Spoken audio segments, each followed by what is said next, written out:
ମୋ ନାଁ ହେଲା ପ୍ରଶାନ୍ତ ନାୟକ ଆମ ଘର ଦଇଶପାଟନା।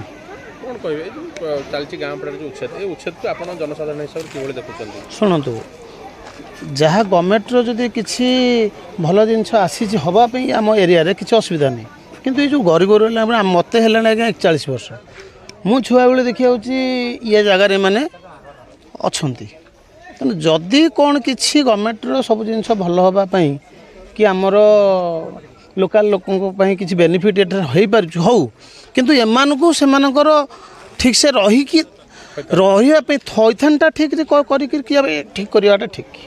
ଏମାନେ କେମିତି କରିପାରିବେ ଭାବନ୍ତୁ, ଏଠି ଏତେ ଫ୍ୟାମିଲି, ଏଠି ବି ମାଟ୍ରିକ ପିଲା ବି ଏବେ ଆସୁଛି, ଆପଣଙ୍କ ରିସେଣ୍ଟଲି ବି ମାଟ୍ରିକ ଏକ୍ଜାମ୍ ଆସୁଛି, ଏଠି ପିଲାମାନଙ୍କର ବି ମାଟ୍ରିକ ଏକ୍ଜାମ୍ ଅଛି, ବୁଢ଼ା ବୁଢ଼ୀ ବହୁତ ସିନିୟର ସିଟିଜେନ୍ ଆପଣମାନେ ଦେଖନ୍ତୁ, ଛୋଟ ଛୋଟ ଛୁଆମାନେ ଏଇ ଯେଉଁ ବସିଛନ୍ତି ସ୍ତ୍ରୀ ଲୋକମାନେ କାହିଁ ବସିଛନ୍ତି, ସେମାନଙ୍କର ମାନେ ସବୁ ଚାଲିଯାଉଛି, ସେମାନେ ରହିବେ କେଉଁଠି?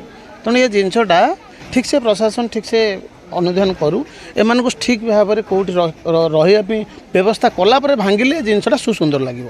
କିନ୍ତୁ ଏମିତି ଖାଲି ନୋଟିସ୍ ବୁଲେ, ହଁ ଠିକ୍ ଅଛି ଆମେ ଜାଣିଛୁ ସେମାନେ ଆସିକି ଗଭର୍ଣ୍ଣମେଣ୍ଟ ଜାଗାରେ ଅଛନ୍ତି, ତାମାନେ ସେମାନେ ସେତିକି ଲ୍ୟାଣ୍ଡ ଲେସ୍ ବୋଲି, ଯଦି ସେମାନଙ୍କର ସେତିକି ଘରର ପୈତୃକ ସମ୍ପତ୍ତି ଥାଆନ୍ତା ସେ ଆଜି କେଉଁଠି ଥାନ୍ତେ? ଠିକ୍ ଅଛି, ସେଇଟାକୁ ଠିକ୍ସେ କ୍ଲାରିଫାଏ କରାଯାଉ। ଯେଉଁମାନଙ୍କର ସ୍ଥିତିବାନ ଅଛି ବାସ୍ ସେମାନଙ୍କୁ ଉଠିଆ ଦିଆଯାଉ ନା, ଯେଉଁମାନଙ୍କର କିଛି ନାହିଁ ସେମାନଙ୍କୁ କେଉଁଠି କେମିତି ଠିକ୍ ଭାବରେ ଥଇଥାନ କରିକି ଏ ଜିନିଷଟା କରିବାଟା ଠିକ୍ ହେବ। କହିଲେ ଯିବ ଝିଅ ନାଁ କ'ଣ? ମହିଷତା ମଲ୍ଲିକ। ଘର କେଉଁଠି? ଗାଁପଡ଼ା। କେଉଁଠି ପାଠ କେଉଁ କ୍ଲାସ୍ରେ ପଢ଼ୁଛ? ନବମ। ଏବେ କ'ଣ ଅସୁବିଧା ହେଉଛି ଆପଣଙ୍କର? ଆମ ଘର ଭାଙ୍ଗି ଦେଉଛନ୍ତି, ଆମେ ରହିବୁ କେଉଁଠି? ଆମକୁ କେଉଁଠି ଥଇଥାନ କରନ୍ତୁ, ତାପରେ ଭାଙ୍ଗନ୍ତୁ। ଆମେ ପୁଣି ଆମର ଆଗକୁ ଏକ୍ଜାମ୍ ଅଛି, ଆମେ କେମିତି ଏକ୍ଜାମ୍ ଦେବୁ? ଆପଣ ଯଦି ଭାଙ୍ଗିଦେବେ ଆମକୁ କେଉଁଠି ଥଇଥାନ କରନ୍ତୁ, ତାପରେ ଭାଙ୍ଗନ୍ତୁ।